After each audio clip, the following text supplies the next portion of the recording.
Believe it. Okay.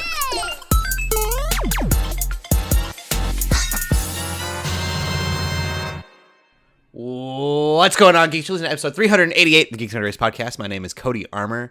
I'm so close to this mic right now. I was probably going to peek it. I didn't realize just how loud I was being. Use your radio voice. Too strong. Here with me is Lj.Lowery. Yo. And Shelley Nollan. Hello. And this week, we're geeking out about PlayStation, Sony's Spider-Man, and Netflix. Not Sony's PlayStation Spider-Man, but Sony's Spider-Man universe is, plural, I guess. Sony's just making moves as well. Sony's going to make all of the Spider-Man things Without until Spider-Man. they can't anymore. Yeah, I guess so. It's weird. It was weird. It was like PlayStation, and then it was like, oh, and more Sony. Yeah. Before we do that, we'll get into the video games that we've been playing. LJ, let's start with you, man. Yeah, so I've been playing a few things. The first, definitely most recent, is Multiverses. I'm so happy that game is back. It's super fun. I don't really know what else to say. They've definitely slowed down the speed of it a little bit. I remember it being so fast, and there was just certain things I could never get the timing on right. As far as combos and just doing certain things to opponents. But now I'm just ooh, y'all done messed up. You slowed it down a little bit for me. Now I can be more deadly. So I'm enjoying it a lot. I'm teaming up with my cousin a lot. Playing a lot of 1v1s. It still had all my stats there and all my unlocks and everything. The Rift mode is neat. It's basically just a bunch of Super Smash Bros. Arcade mode style things. There's a lot of rewards to unlock, and it is indeed a free-to-play game. I do want to emphasize that. But it's very you can still unlock fighters and stuff without having to pay money. So it's generous as far as the base stuff goes. But if you want to get some of the bonus stuff, you'll have to grind a little bit more. And I think that's okay. It's totally, it's a free-to-play game. What are you gonna do? That stuff is gonna be there these days. It's not they have to they have to make their money somehow. They have to get you to put in the time somehow. So that's kind of how I'm feeling about it, and I enjoy it a lot. Me and my cousin have experienced some connection drops here and there. I don't know if that's people leaving before they're losing, or if it's just dropped connections. And I know we've had a few Unreal Engine crashes because when I play on my PC, I get this little Unreal Engine report thing.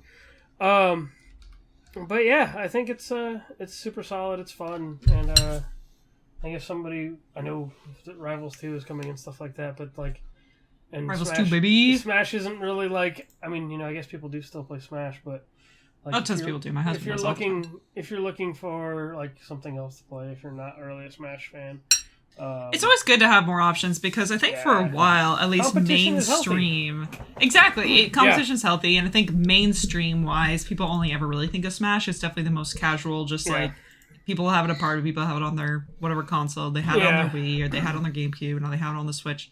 So I think it's really good that, especially free to play, makes it way more accessible. Yeah, and being able to, again, I guess I don't know if they're trying to foster a competitive community, but I know they did. I know the Nintendo, the Nickelodeon one did. Mm-hmm. So they are going to add it's cool to see. I think at the end of this week, Ranked is finally coming, which was a big issue. People wanted Ranked real bad, and I think they did a beta for it in the beta. But yeah, it was at EVO whenever it first came out. So right, yeah, I have high hopes for this game. We love to see more of more options are always better. Yeah.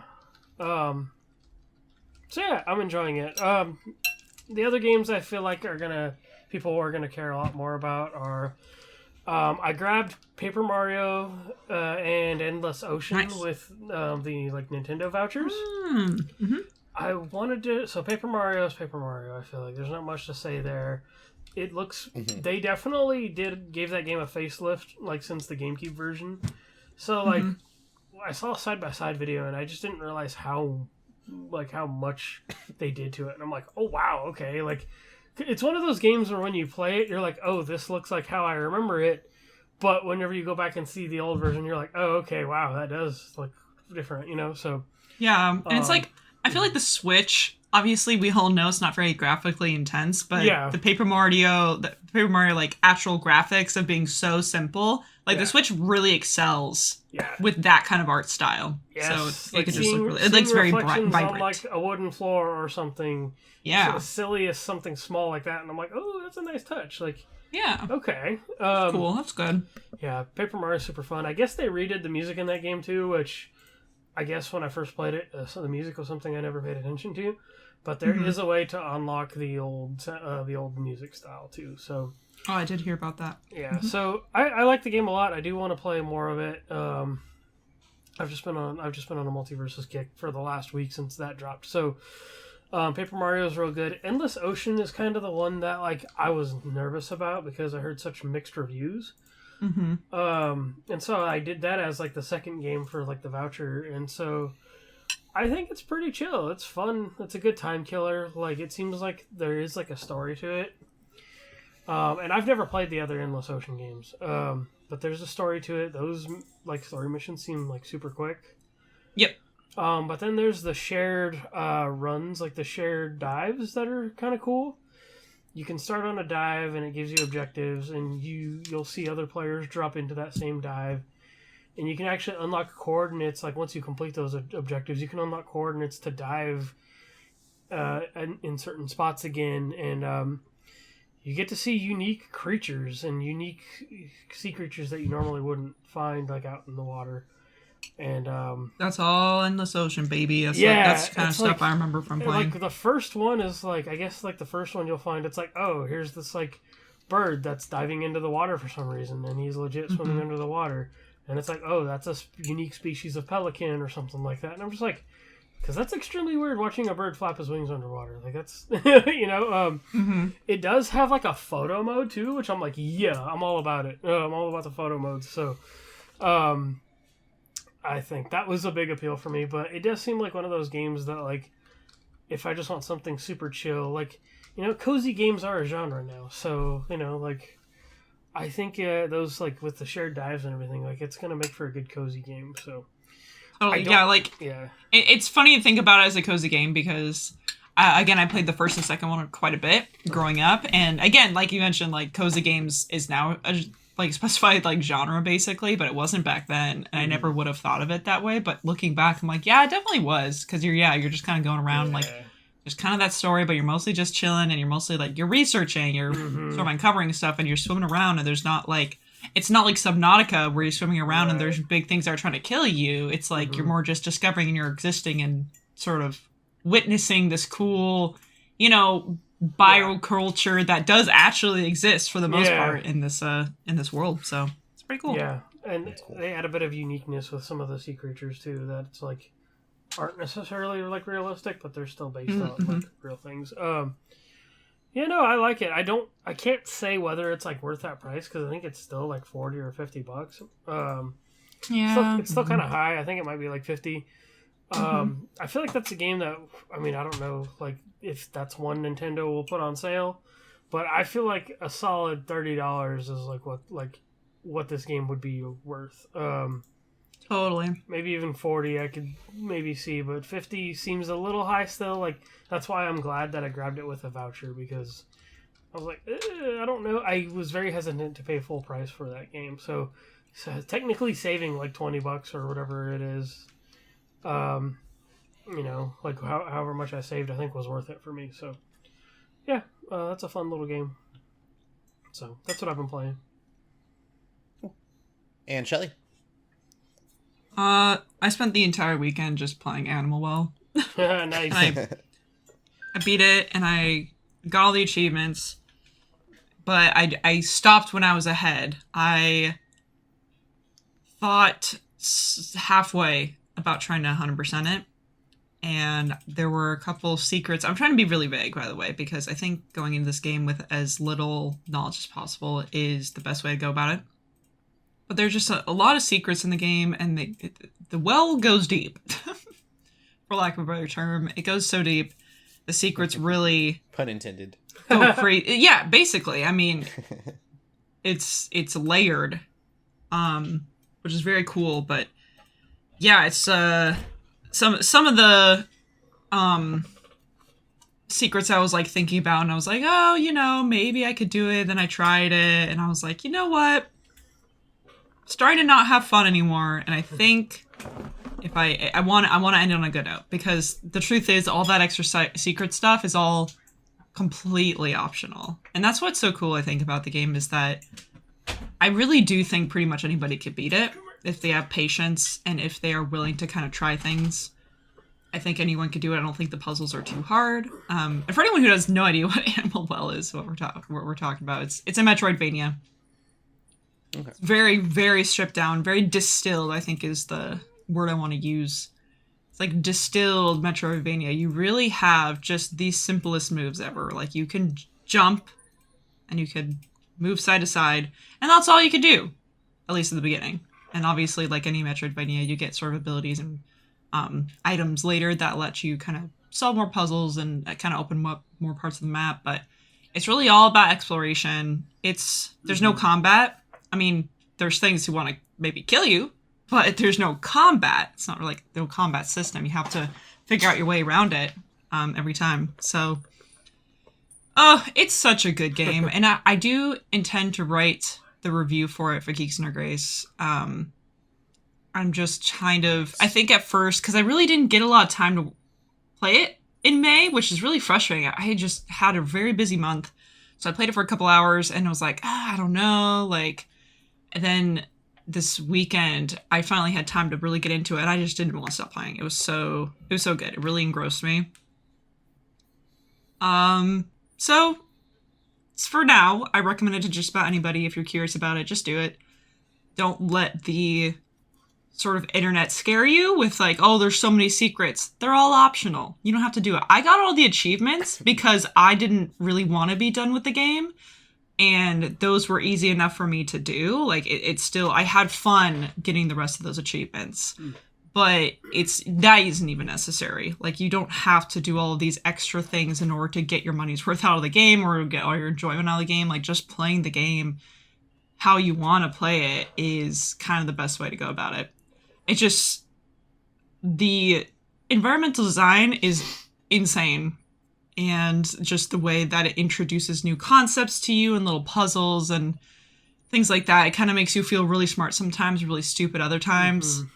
And I really tried my best not to look up guides while I was playing. I did look up a guide to get all the achievements because that's just what I do. I don't feel bad doing that. But I only had to look up a couple things, and the things I looked up were just basically me confirming intended solutions. Something I was like, okay, here's this puzzle or here's this encounter that I need to figure out how to handle, and I have a couple theories. I mostly have one theory, but instead of trying to waste my time playing around with these different theories, I just want to know which one's right, basically. I just want to know if this is the intended route or is this the intended thing. And I would look that up and it would say, yes, that's the intended thing. So yes, technically I did advise a guide that way, but I never once went to a guide and it said, oh, you need to do this other thing. It was only ever to confirm things for the most part. Now, I will say some of the secrets, even within the regular main game, like it really doesn't explain anything to you at all. Like you are put into the map basically, and it says, yeah, you can move and you can jump, and to interact with that item you use this button, but it doesn't tell you really anything beyond that. It really just, you get an item and you have to try it out yourself. And I remember learning, I think after I'd beaten the game and I was looking up, some information and guides on how to get all the achievements. And I remember seeing this tech for this one of the items that I never even thought to try. And I thought, oh my gosh, if I had known that I could do this whole time, my life would have been a lot easier. But I actually think that's for the best. I think it was really cool that it doesn't explain these things to you. So when you figure it out yourself, you're like, oh my gosh, I can do this. This is so cool. So it rewards you. It rewards you really greatly for that. So really, really, really cool game. And I do need to figure out how to write this review in such a way that accurately portrays how I feel about it, but doesn't actually talk about the game that much. So I'm trying to figure it out. But yeah, just super good. It's probably my game of the year so far. But there's a lot of games coming out this year. There's a lot of games on my list. So definitely very good. And I think also just super encouraging that this is... Obviously, this is Donkey's publishing company, Big Mode. This is the first game published under it. And I just think it's so... Especially in this era of AAA games and AAA devs just failing and all these scary layoffs happening. I just think it's really refreshing and encouraging to have this publishing company come out so strong with such a great indie game made by almost entirely one guy. Like, this one guy did all the mechanics, all the music, all the graphics, the voicing. There's barely any voices at all, but some of the animals have little voicing. Some of the animals make little noises. I think he made all those noises. So, and he's made this game. I think he spent like 7 some years making this game. So it's really encouraging to see that it's going well for him. But again, I guess all that to say, indie games, for better or for worse, are the future. So this is a good indie game to kind of get on your list if you're kind of new to it. I think this is I would say, even if you haven't tried Metroidvanias before, I think it's a good sort of test to see if it's the type of game that you like or not. It would be a good gateway Metroidvania, I think, because it's very puzzle-oriented. It's very puzzle-oriented, and it reminds me a lot of Rain World, but Rain World I still find more intimidating and harder. Rain World is like, you have to figure these things out in a similar way. Like, you still... Without the constant anxiety. No, exactly, yeah. Rain World, you have this constant anxiety where you are on a clock, you really don't know where you're going, and you don't really have enough time to explore that much. I mean, you have to explore, but then you also have these enemies that are trying to kill you, and you're also trying to figure out how these items work. And it's great for what the game is. Like, I do really like Rain World, but I'm so bad at it. Whereas this game, Animal Well, like, I can just take my time and just really think through things and really test things out, and it doesn't punish me. Rain World does punish you, because if you keep dying, there's a whole system, which again, I'm not going to explain because I don't really want to spoil things, but there's an entire system that basically punishes you for not doing well and it rewards you for not dying. So that's a game where I feel like I can't really test things out very well. Like, there's a huge risk, whereas Animal Well, there really isn't that huge risk. You can just explore and just try things out, and the game will usually, for the most part, show you really cool secrets that you get to discover, and it's really satisfying. It's also really creepy. It's very unsettling, but it's not too scary, I would say. It just, sometimes I'd get a little bit like freaked out. I'm like, oh gosh, what's that? That was the big extent of it. So definitely highly recommend. You'll see that review. Who knows? Soon, hopefully. Someday. Awesome. Yeah.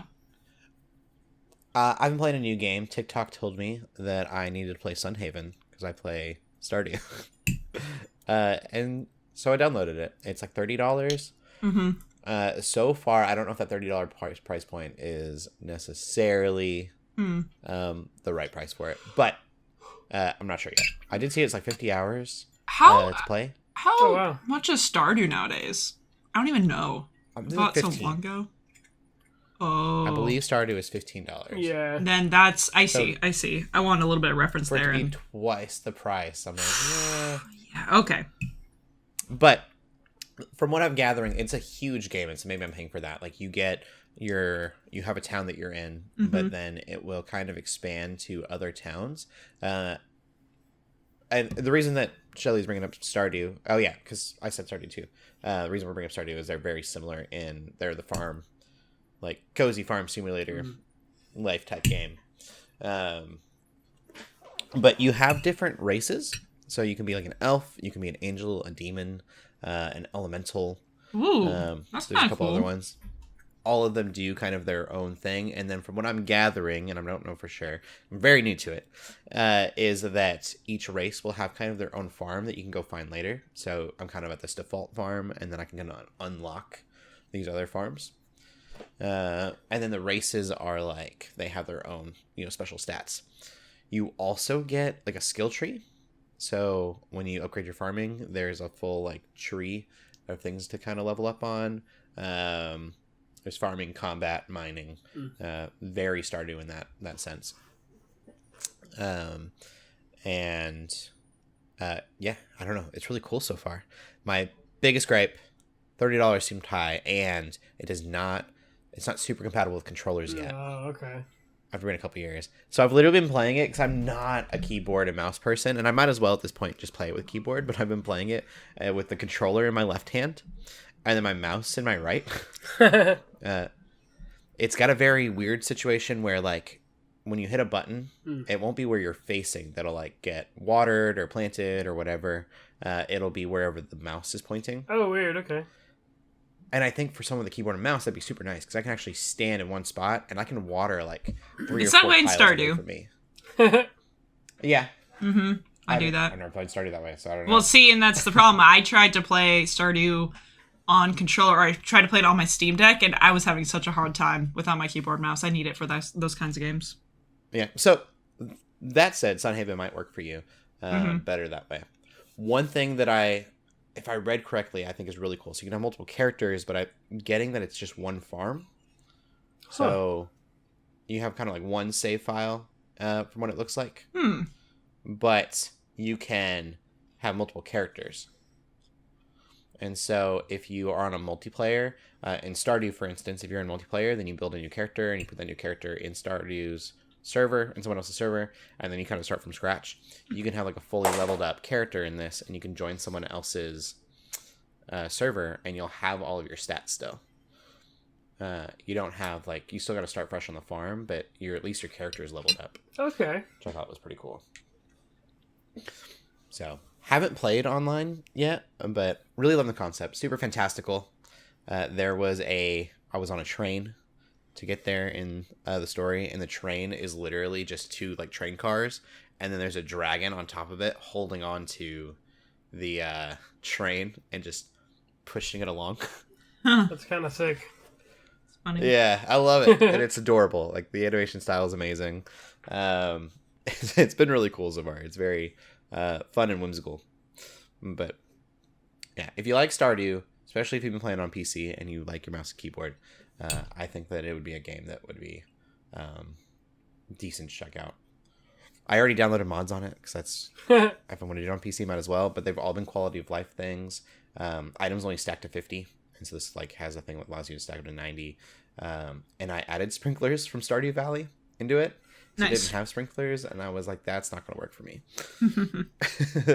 I'm not watering everything. But Whatever makes the game fun. I love quality of life stuff like that. yeah, for sure. And it's cool because you don't just get the sprinklers. You still have to unlock them and stuff. I thought that was neat that they did it that way. But yeah, I recommend it so far. It's fun. That's awesome. Maybe I'd watch for a sale maybe and catch it then. But they also in April said that they've got a big update coming out soon. Maybe that'll.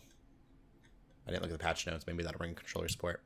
There's rumors of it coming to the Switch, and I assume if they're going to put it on the Switch soon, that they're going to have controller support soon. Yeah.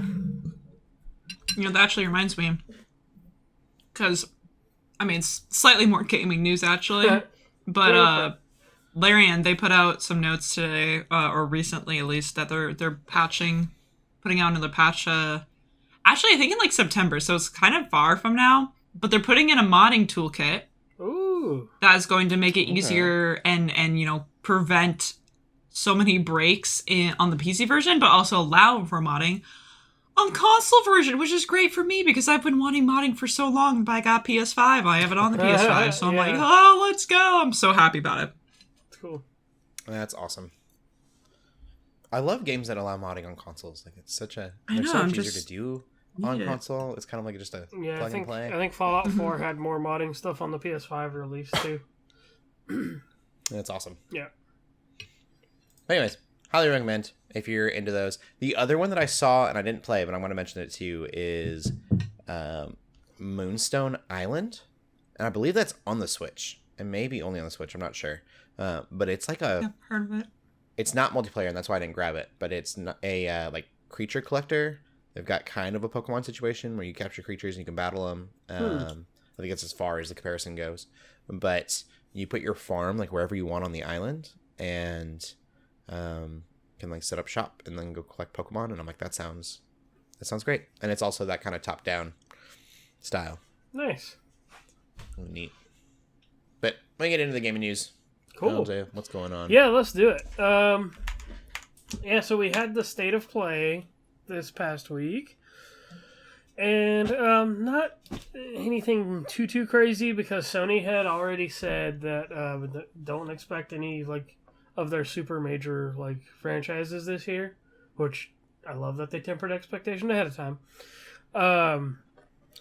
So I think the biggest thing, I think the highlight for a lot of people is a new Astrobot game.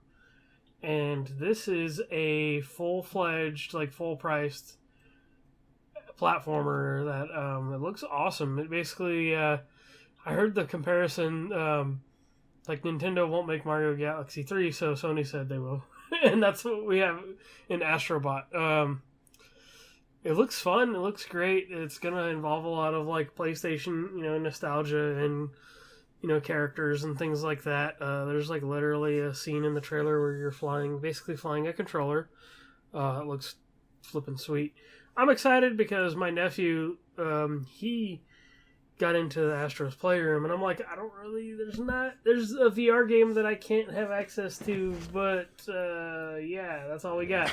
And so I'm excited for this Astrobot game. I think it's going to be super cool. That's kind of their biggest release for the month or for the year.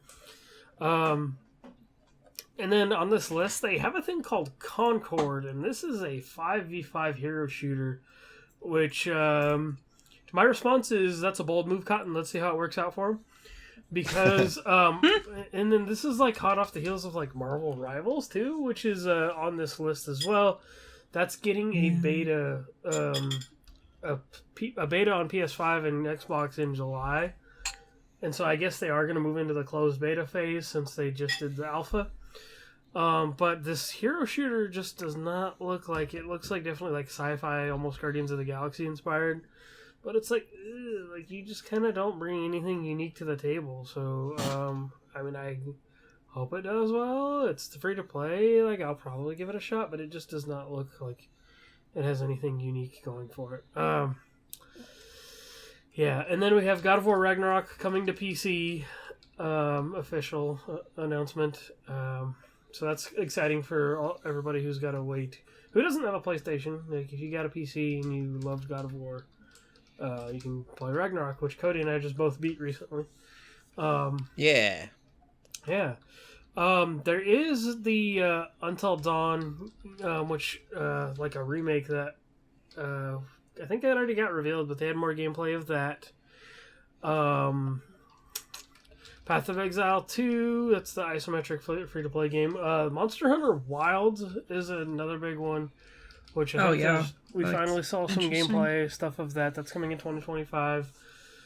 Monster Hunter is one of those games that like I appreciate the concept of, and I enjoy the time I do spend with those games, but it's usually not long before I drop it for something else. So, but I'm excited for people who enjoy Monster Hunter. Like Monster Hunter World was a game me and my friends put a lot of time into. So, yeah. Silent Hill 2 has the remake has an official like release. It's official whole release date October 8th on PS5. So, the Silent Hill 2 remake, that looks super awesome. That's definitely a popular horror game. We got another Dynasty Warriors game, which I looked at, and that just looks like more Dynasty Warriors. We got a couple other, I guess, action RPGs in this list. One of them is called Where the Winds Meet. Then the other one, I think it's called... Okay, yeah, this one's called Ballad of Antara, and it's kind of weird. Like, I don't know what all these companies are like. Oh, we all want to make Souls-likes now. Yeah, right. And both of those games look straight up like generic Souls-likes. And like, yeah, I'm like, we don't really need more of those. So I'm like, I'm not too interested in those. After, like, I caught up on those before, like, we got on the podcast, like, before we got on Discord. So, yeah, not a whole lot there for the state of play. I am a sucker. I probably will check out that Dynasty Warriors game when it comes out in 2025, because that's just how I am. So yeah, and a couple other VR titles. So if you do have a PSVR 2, I guess those are some exciting things. But yeah, I think that's it for the state of play. I guess some other news that I thought was worth mentioning. I guess Neil Druckmann, the creator or the lead at Naughty Dog, spoke to the Los Angeles Times and said that Naughty Dog won't be known as a Last of Us studio forever. And that, I guess he also said they have multiple single-player projects in the works. And I'm like, you know what? I'm done with that. Like, I think we can move on. Like, if they have one more part to The Last of Us, like, if that's a story you do want to finish, I guess Last of Us Part 2 was kind of a little open-ended. But if they do want to finish that, then okay. I know the show is, like, you know, getting the second season and everything, but I want to see them go back to, like, fun stuff. Like, Uncharted was fun. We can be done with Uncharted as well. We don't need another Uncharted. You can go back to, like, that fun, whimsical Jack and Daxter kind of thing. Like, Jack and Daxter. I know a lot of people. I'm like, I think Jack and Daxter is part of that. Yes, Naughty Dog did. Yeah, Jack and Daxter, and I'm like, you know what? It doesn't give me another Jack game. Again, it doesn't necessarily have to be Jack and Daxter, but like, I'm like, it does. I like, trust me, it would be great. It must be. If they want to remake those, go ahead and go remake those. Like, you know, I'm just no, I don't want to remake. Just make me the game. Yeah, make me a new game. It'll probably get rebooted. I'm gonna like Banjo and Kazooie and Smash Bros. I'm just gonna will it into existence by just speaking into the podcast over and over. Yeah, I mean, it'd be good. Jack 5 or 6 or whatever it is because of the weird games they made. Yeah, I saw a GIF of with Daxter the other day, and it's like, this is what happens when you take my name out of the title, and I'm like, that's hilarious. And I haven't put a lot of time into those games, but I was like, that's great. Yeah. Jack 2 is so good. Yeah, that's one of those ones that's like, it's hard. I just need to get back to, like, I wanted to finish Jack 1, or the Jack and Daxter, but that game's such a collect-a-thon old school platformer. So like Jack 2 I played for a Twitch stream. You did, I remember that. That was kind of a fever dream because that was overnight. Yeah, I remember going like, I don't remember this game being this impossible when I was a kid, but I was struggling so hard. I think I remember that. The game is difficult. Yeah, but so maybe they can make it a little more accessible in their next sequel that they're gonna make. Maybe. Yeah, whatever they do, they should call it Daxter and Jack. That'd be great. That'd be good. It'd work. Make it about Daxter. Yeah, they need to do something other than. Doesn't even necessarily have to be a shooter, because Uncharted and Last of Us are both just like third-person shooters. So I'm looking forward to seeing what those other projects are. So I'd be down for them to go back to a platformer like that. Yeah, that would be cool. I know platformer genre is kind of over these days, but I mean, Astrobot says begs to differ, I guess, but yeah, that's true. Aside from like Nintendo and stuff, there's not a lot of companies that are doing it.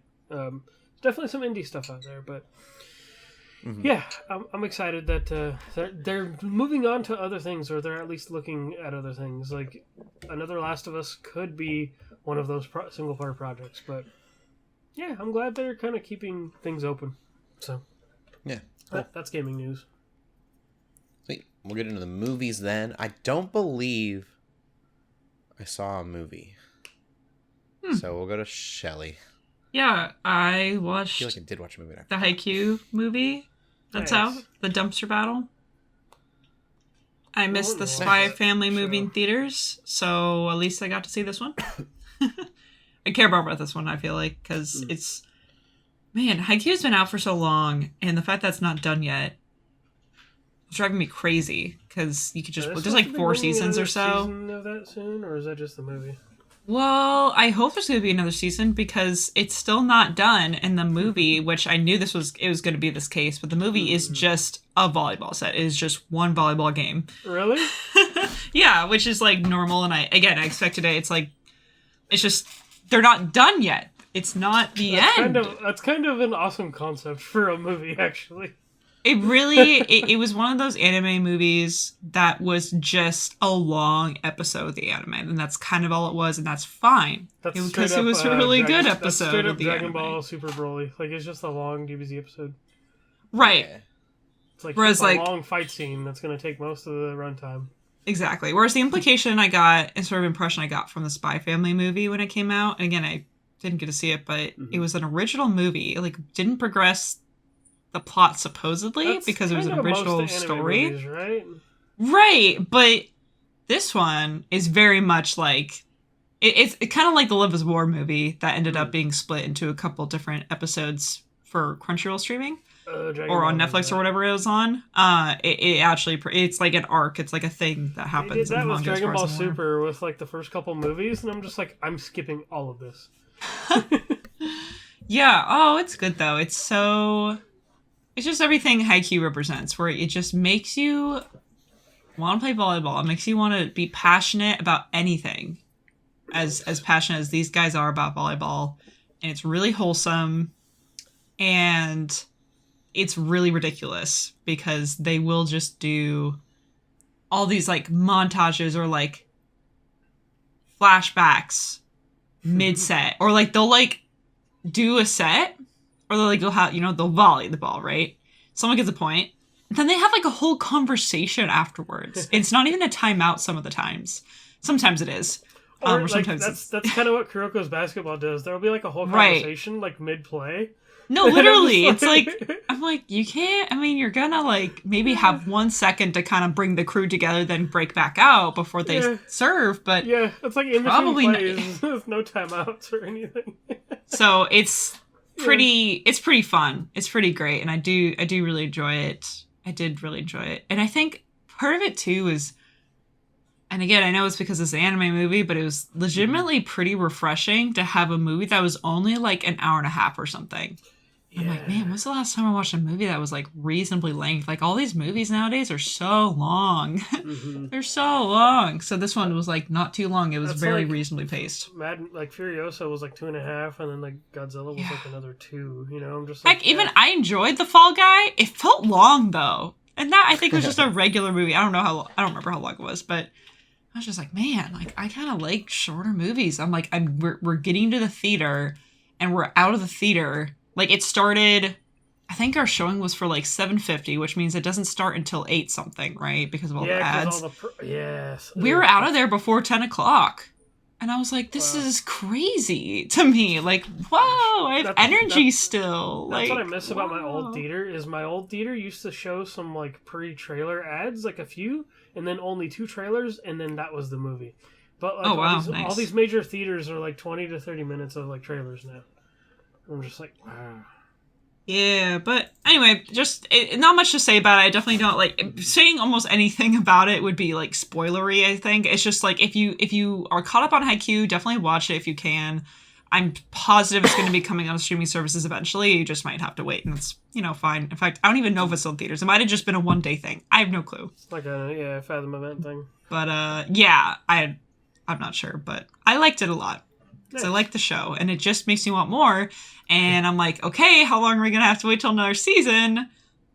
For a while there, I thought it was canceled because they had no news. And then all of a sudden they're like, oh, we're making a movie. Oh, it's in theaters. And I'm like, what? Okay.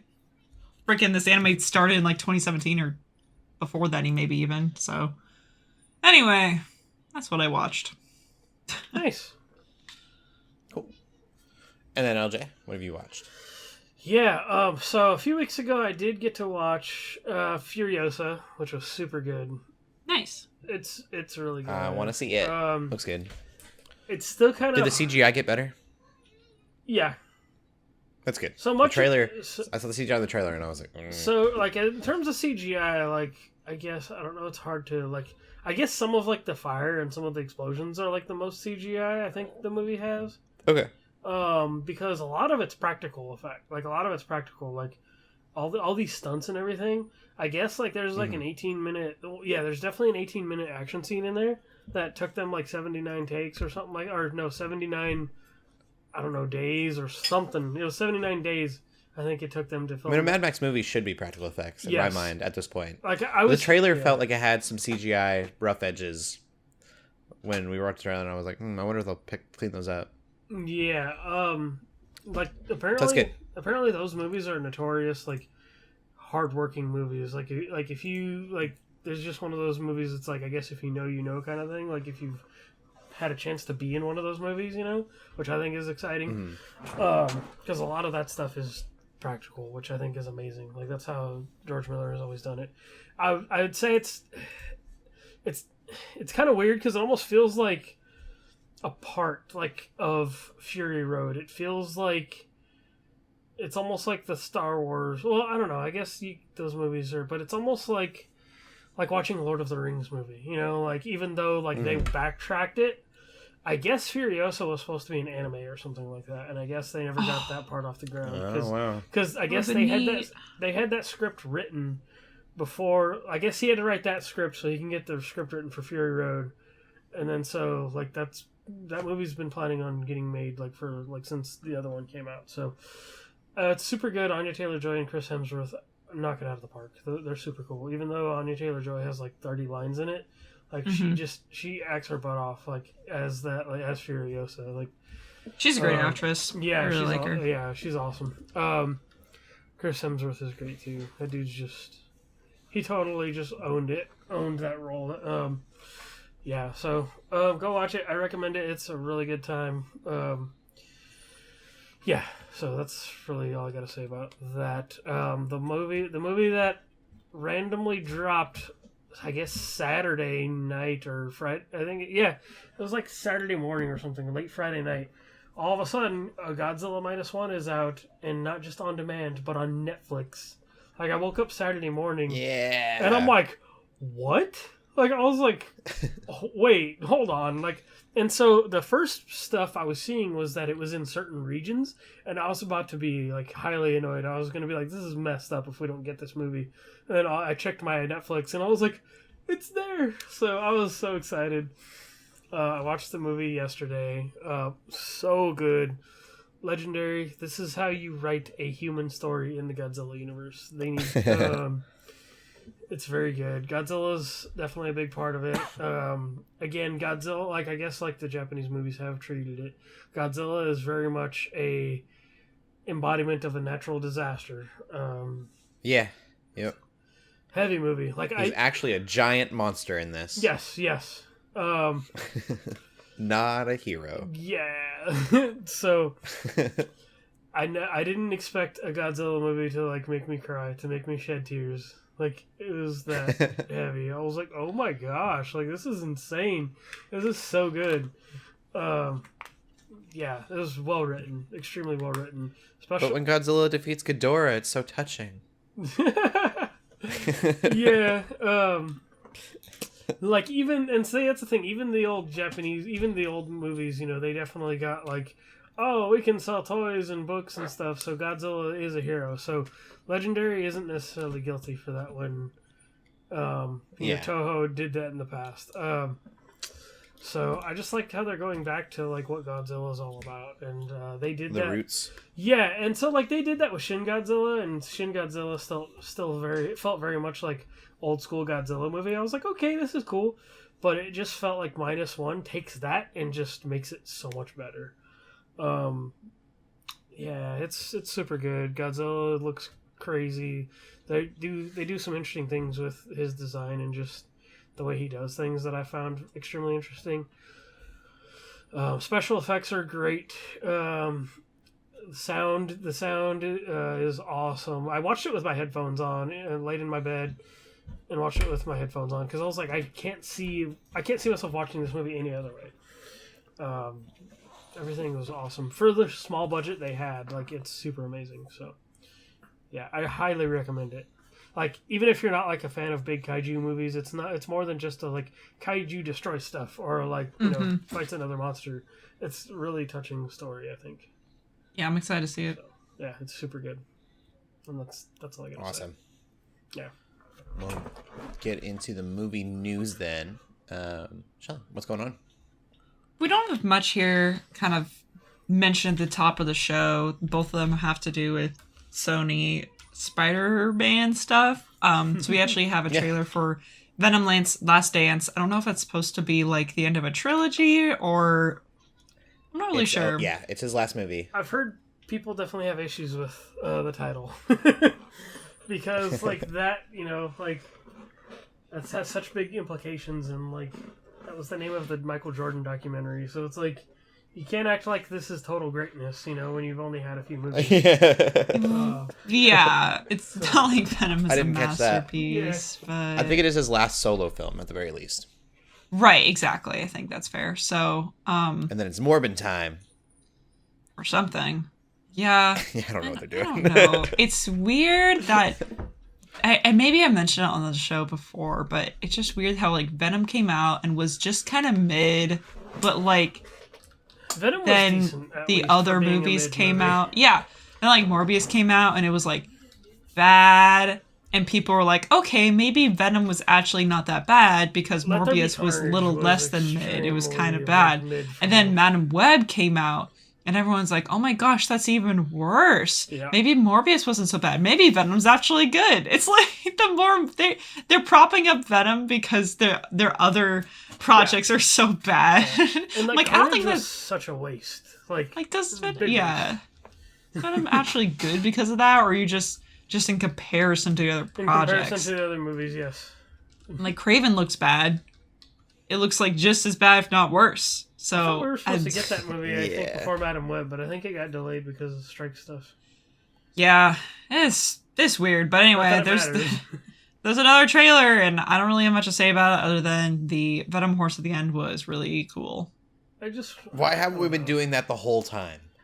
We should have been venoming everything. If that was sort of the energy that Venom had been showing off in the last other movies and the trailers in the other movies, I probably would have been more interested in the like, oh well, like Venom takes over the protagonist, whatever, but then he's Spider-Man also 2, they're we're gonna using heal it the as world. a different tool. Yeah, exactly. Like, So Venom Horse should have been in 2. Venom horse. And then he should have gone to like a whole zoo in Venom 3 Oh, and been like, let's do this. if they Venom wanted- Lion, if they wanted Venom to do- Elephant, yeah, If they wanted Venom to do a Giraffe. dance, they should have done like Venom Giraffe would have been cool. we I needed would love to we see needed that. Null. We needed the King in Black. I think like that would have been the ultimate. Like if they wanted to do that, that's what we should have had. Like, but this is just like, oh no, I guess there's just a bunch of other symbiotes roaming the world now. So yeah, Yeah, it's which strange. it's so funny. Just and before when Venom 1 came out, it was like, oh, it's so weird that Venom's here, not Spider-Man, whatever. And now they kind of got to this point where it's like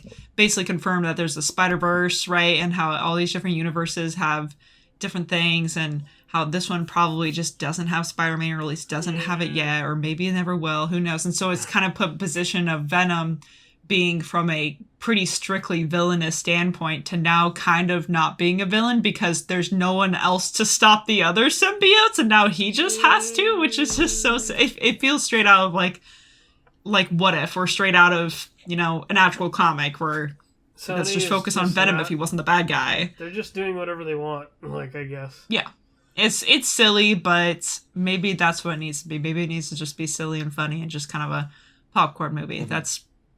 I respect those movies. That's what the first Venom was to me. Yeah, exactly. So this could be that. I am a little confused why we had all this lead up for Tom Holland's Spider-Man in so many multiple other movies. It might have just been 2, but there were multiple. Yeah. Well then, And then this trailer has nothing to do with Tom Holland's the Spider-Man. Morbius end credit scene too. This is like, Oh yeah, so there's 3. okay, like What's happening? yeah, I don't know. yeah. It doesn't make sense. It doesn't make a lot of sense. And the bar scene. I in figured the we'd trailer, at least get a cameo in the trailer and then of Tom Holland's Spider-Man, and then there would be like a little bit going on with that we'd probably be unamused by, like underwhelmed. And the bar, Was my assumption. the bar in the trailer is in the other universe. It's not even in the main universe. It's not even in like Venom's universe. Yeah, he's in a bar that's in the MCU in the beginning of the Yeah, movie. because they're like, because In- they're analyzing the symbiote, or they're trying to like look at it, like, yeah. Makes no sense. Yep. Anyway, that's the trailer for that. Not too much to say. I'm really tired of trailers nowadays all being the same. They're always like, epic shots with some classic song, but it has like this the Major epic Tom one remix. especially has been like done to death. So I'm just a little bit tired of it. And I get They're it. beating a Like dead Venom horse. every era of movies has their sort of thing, and the trailers reflect that a lot. So like I can't really blame it too much. It's just what it is. But I'm annoyed. I'm just tired of it. I'm like, let's move on to the next thing, please. Can we have something else? That'd be great. Anyway, that's that. We'll talk more about Spider-Man Sony, but kind of in a different way. Spider-Verse, rather. Basically, producers just sort of confirming or emphasizing that they're not going to be using any sort of generative AI or AR art for their movies for Beyond the Spider-Verse, which, like, thank goodness. And I'm glad, like, to actually come out and say that, too, I think is important, instead of just, like, ignoring what people have to say about it, because I think there was something Sony had said that, like, oh, we wanted to try using AI. And a lot of people are like, well, what do you mean by that? Obviously, there's plenty of ways to use AI, but our AI is not very great, especially for how brilliant these movies have been so far. Like, please just keep doing what you're doing. Like, sure, if you want to push the envelope for your artists to try new styles, do that. But, like, let the artist be the one making that decision. Don't make the execs be like, hey, well, now we're going to try to cut corners, steal from artists by using this generative AI. Like, no, don't do that. You're going to make plenty of money anyway. So it's definitely good news. It's refreshing to see a company in a successful series say, yeah, we're just gonna stay away from that. We're gonna listen to the fans and not do anything with that. It's usually what helps, right? It's like, you know, they're already delaying it to try to give more some time, and we know historically that listening to your audience usually does you good. Like, oh my gosh, you know what should get announced during Summer Game Fest? I really hope we see a Sonic the Hedgehog 3 trailer. That's what I think of whenever I think of, like, you know, movie makers listening to their audience. I think of Sonic, because I think they just are a prime example of how that works out well. For something else last year or the year before, I don't know. I just want the trailer for the next one. I want to see Shadow. Shadow's my guy. Of doing that though, like he'll put a video game trailer like adjacent thing in there. I mean, yeah, probably, but I'm impatient, and I was like, oh, maybe it's video game adjacent. I want to show it to my nephew. Off the topic. But either way, that's our movie news. I don't really have much more to say about that. That's cool though. Yeah. We'll get into the TV news then. I've been watching a couple things. Free Rent. Nice. Not TV news. TV, just in general. What we're watching. Free Rent. How long is that show? It is 28 episodes. I know I've asked you before, and I forget every week. I've actually been fine. More. I've been watching it slowly. Recently. It's interesting because it's gotten to this point now. I won't give anything away, but like the pace of the show was pretty quick. It was kind of like Monster of the Day in a lot of ways, and very anime-esque. The last 8 episodes are all going to be this one long story arc, which I thought was kind of cool. You really got to know these characters, and now we get this story with them, which was neat. Definitely not going to end. Hopefully they make a season 2, because season 1 is not going to end their story for sure. Gotcha. So good. Talk about it enough. The other TV show that I watched just started. It's a 3-part series. It is called Ren Fair. On HBO. On the kick still. Yeah. It is a documentary about the Texas Renaissance Festival. Oh, cool. Because you've been there, right? I have been there. It is very weird to watch this show, being that it's a place that I've been and knowing the locations. That's cool. And actually have interacted with some of the people that are on the show. That's awesome. Because they work there. So, you know, if you go to visit, you're going to see them. It's so odd because they're trying to do, the documentary itself is so odd because they're trying to do kind of a Tiger King situation with King George. It is probably rated at MA, I would assume, this show. They're trying to do some kind of plot, kind of. Yeah. King George is this 86-year-old man who is, like, everyone is, like, even before this came out, everyone was like, King George is a little weird. He's not even the king at the Ren Fair anymore. He just owns it, and everyone calls him King George. Okay. Yeah.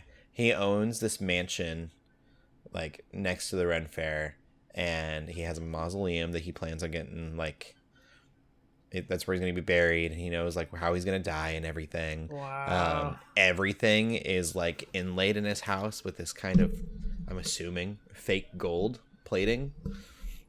Getting a little too heavy into the role, I guess. Yeah, very interesting dude. Very strange. But the idea of this Ren Fair documentary series is they are trying to figure out who is going to be his successor. So there's a guy that manages it right now, and he is hoping that it would kind of just get passed down to him. And there's another guy that just owns a bunch of stores, shops, and stuff in the Ren Fair, and he's hoping to buy it before George dies. And then I thought there was a third one in the trailer, but they didn't pop up in this first episode, so I'm curious how that'll all go down. But it is it's strange because it's not a lot about the Renaissance Festival itself. It's more about this like back end business. It's almost like a business drama, reality TV show kind of situation. Okay. It does feel very scripted, but and then the editing for it is so weird. Like there's so many times, especially in the beginning, where it feels like they were editing a horror movie. That's weird. But nothing ever happens, so it's just this weird, eerie, uncomfortable feeling. But yeah, it's on HBO. You can watch and kind of see the back end, I guess, of Renaissance festivals. I'd be curious, people who, because I was reading some like reviews just on Facebook from people that go to the Ren Fair, you know, not like critics or anything. Okay. And a thing that I keep hearing that I'd be curious of is people that don't go to the Renaissance Festival, how goofy it all seems to them. Because like the one guy that's trying to own it, he got famous off of kettle corn. And that's such a silly premise out loud, like said out loud. But yeah. The dude has sold kettle corn at, you know, every Renaissance festival he can find. I mean, he got his hustle, you know.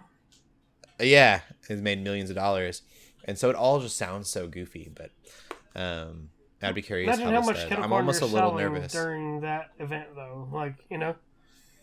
Yeah, they said there was one store, and there's a lot of restaurants at TRF, and one of the restaurants they were interviewing, just really quickly, she said that they prepare 1,000 pounds of meat a day. Cool.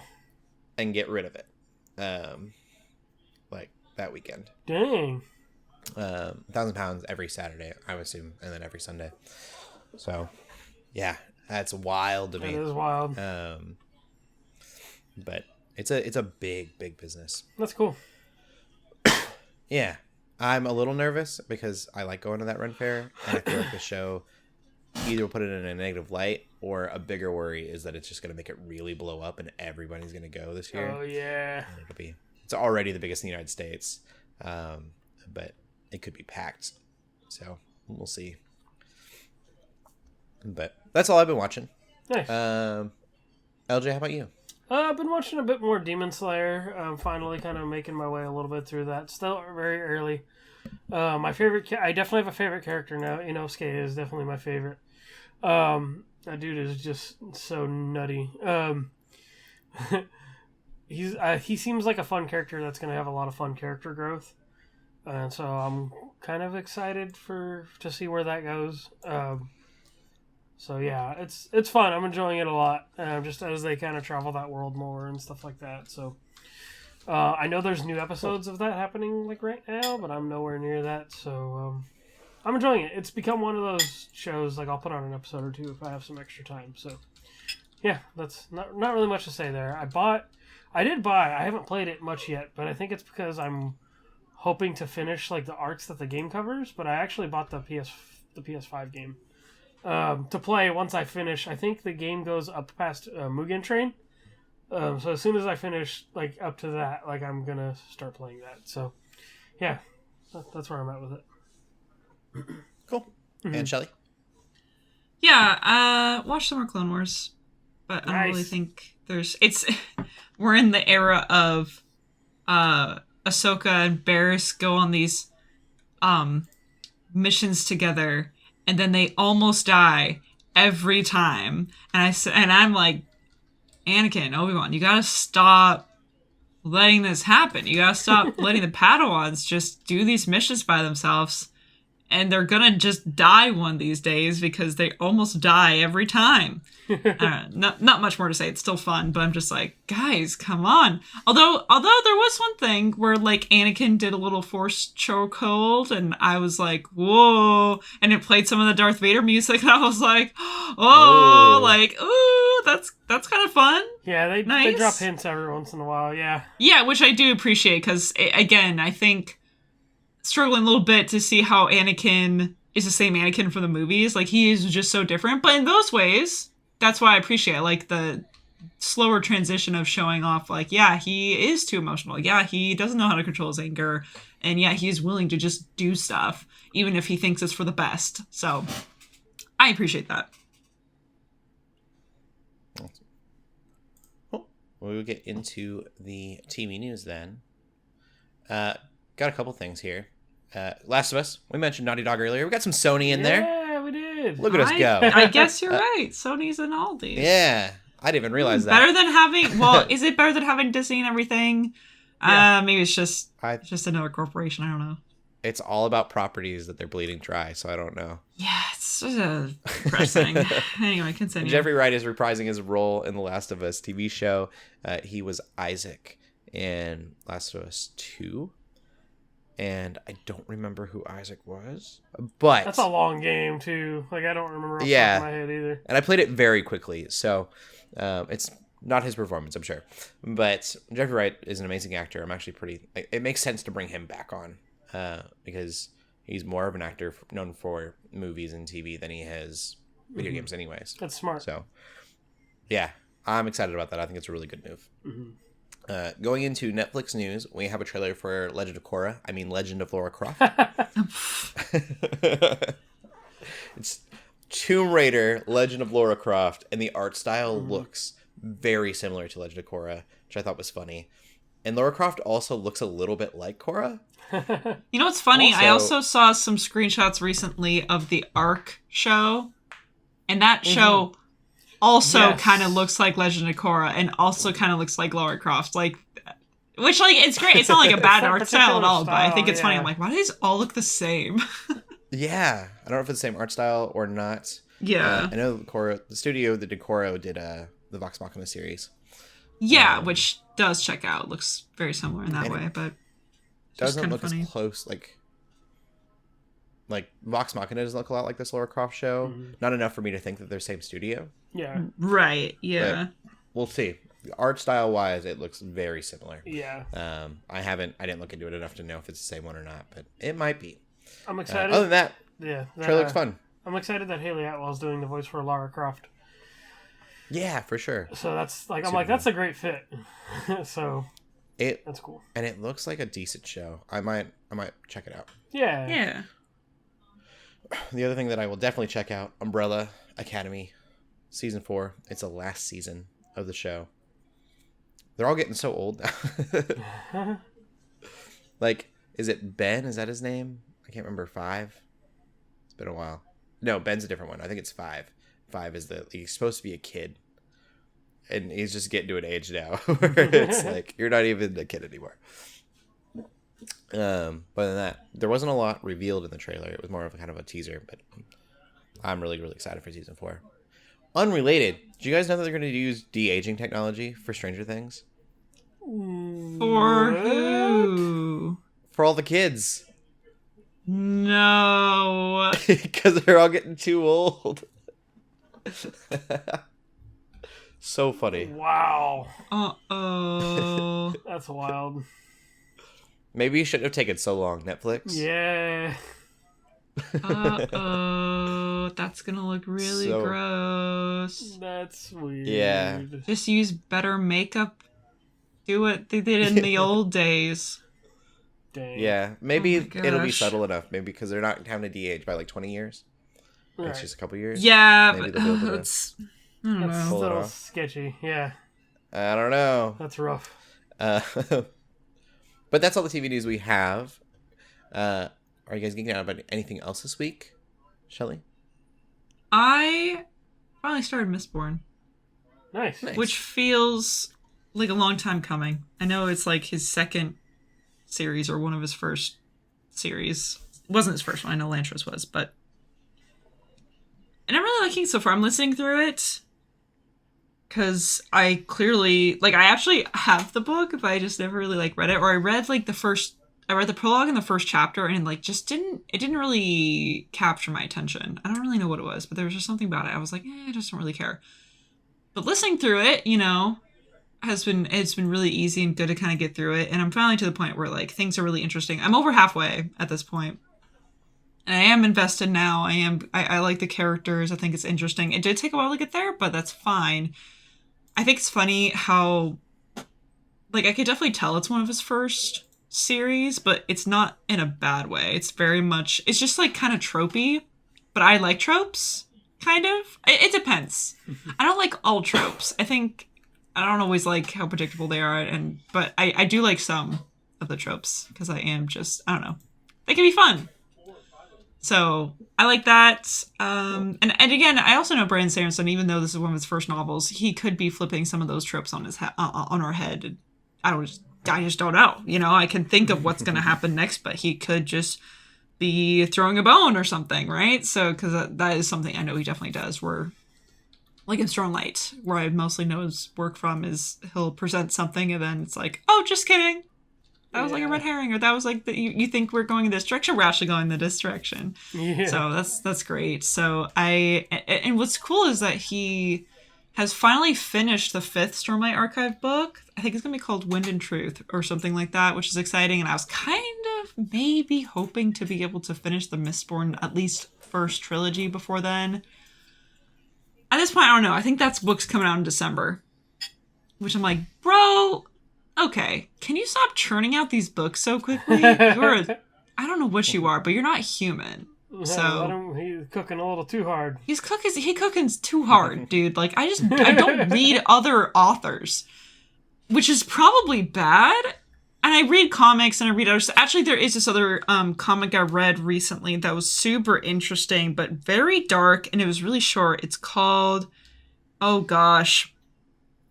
Hold on. I need to remind myself of it because I kind of forgotten it. Because I kind of was on this comic kick with the Hoopla app, right? Because if you have a library app, or if you have a library card, most of the time you can get access to Hoopla, which gives you access to a bunch of different comics and stuff. So definitely check that out if you're interested. But I saw one that was like such an interesting premise. And, what was it called? Beneath the Trees Where Nobody Sees. That's what it was. And it's very short. Like, there's only like 4 or 5 of these books, and each of them are pretty short. So it's like, it took me literally a day to get through, not even like an afternoon, basically. Nice. And the premise is, it's anthropomorphic animals. So it's kind of like set in this like sort of cutesy, almost fantasy-like land, but it's supposed to look and feel just like ours. In fact, there's actually real animals. There's like animals, but then there's anthropomorphic animals. So like the main character is a bear person, but then later she runs into an actual bear that's like in nature. So they don't explain that. That's fine. But the whole like sort of premise of the book, or the comic, this is a graphic novel really, is that she lives in this small town, the protagonist. She lives in a small town. She's like, oh, the small town's so cute. And everyone knows each other. We're all friendly to each other. Everything's awesome here. This is great. And I love it. But she's a serial killer. She'll go out to the city. She'll find a random person and she kills them. And she's been doing it for years. And she's very, very particular about how she does it in such a way that she never gets caught. Dang. But then suddenly, someone in her small town starts committing murders. And she's like, oh no, this isn't even me. We got another serial killer out here, but if the police look too deep, I'm going to get blamed for it. Because they're going to somehow dig up stuff that I've meant to stay, buried, right? So it's a really, really interesting sort of tie of like, the protagonists are not good people. And it also kind of has a really interesting window into the mind of a psychopath. And obviously not all psychopaths are murderers. I think we know this. So do keep that in mind. Just because someone has psychopathic tendencies does not mean that they're a murderer. But I do think that it sort of opens the window to like what it is like, because there's even, she attends a funeral at some point and she looks around. She's like, I don't know what love is. I never will, but I know how to act the part. And I have to just sort of imagine what these people are feeling when they're, at a funeral. She's like, I'm just here. And like to other people, she's like, oh, this is just a person, right? Like there's no more, no less. So it's very interesting from that perspective too. But definitely gory. Definitely R-rated. So despite the sort of fuzzy faces, be aware of that. Very R-rated. Because it's all about murder. There's a lot of blood and gore and guts because they're killing people. But it was really interesting, and it was just a super short read. So if you have access to it, again, I just used the Hoopla app to kind of read it all. One of them wasn't on there, though, which was frustrating, but I recommend it. It was interesting. And then I read The Shadow over Innsmouth as a manga. That's a Lovecraft book. And it was crazy. Oh, man. It was nuts. So definitely recommend that, too. So sorry, I guess I was reading a lot. No, you're good. But I'm hoping to finish Mistborn fairly soon. Yeah. Looks cool. Well, we will end the podcast there then. Shelley, where can they find you at? Find me on Twitter at TheShellshock24. And LJ. You can find me on Instagram and Twitter at LJ the Paladin. And you can find me on Instagram at Cody Armour. Keep gaming, keep praying, and God bless. Peace. Bye.